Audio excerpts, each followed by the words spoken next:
Welcome to Call to the Workforce. I'm your host, Emily Chipman. 20 years ago, when I sat in my college graduation, I remember feeling like the ultimate failure. I had attended a religious affiliated university, and like many religious affiliated universities, a lot of the students there meet someone, get married, and start a family. I had always imagined that that is what college would be like for me. I would get a degree, I'd meet someone wonderful, we'd start a family. And instead, I was sitting there in graduation, finding that I was instead called to a different life, called into the workforce. A week later, I would pack up everything I owned into my little white Toyota Camry and drive down to Arizona State University to start a graduate program. I finished that graduate program at the age of 24 and began the career that I never anticipated. Things went really well at first. I promoted quickly, and then I began needing to deal with real life. There were challenges I just had never anticipated. Things like office politics. How do you deal with a performance evaluation that you didn't know that feedback was going to come to you? There were layoffs. It was hard. It was difficult. Sometimes I had incredible teams. Sometimes I had challenging teams. I muddled my way through these the best that I could. And if I'm honest, there were times that went really well. And there were also times that I looked back and I felt a little embarrassed. I had a lot to learn.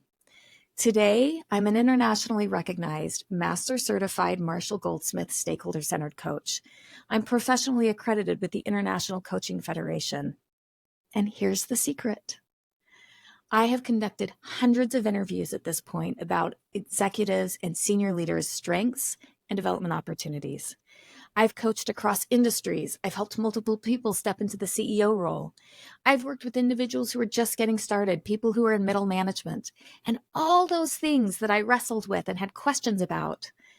I was not alone, and I can guarantee you that the challenges that you are facing today, you are not alone in those either. A few years ago, as I was finishing up some coaching sessions, I began having a really unusual experience. As a client and I would wrap up a session, I would feel this incredible happiness as I was seeing them working on their goals, making progress, contributing to the company in incredible ways. They were learning and growing personally, and that felt so great. But I also had this pit in my stomach, and I began to realize that sinking feeling was really a reflection and a recognition that I really could have used support like all of these executives were getting. It would have been so nice to have some additional support. Now, I had mentors, but I could have used more. I thought about the experiences I had going to development conferences, to women's groups.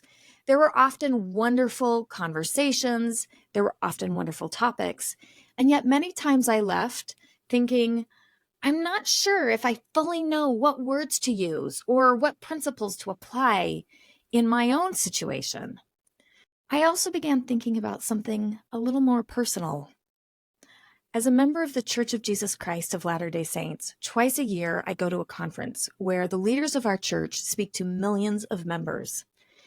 In 2018, the leader of the church, President Russell M. Nelson, said something really intriguing to the women.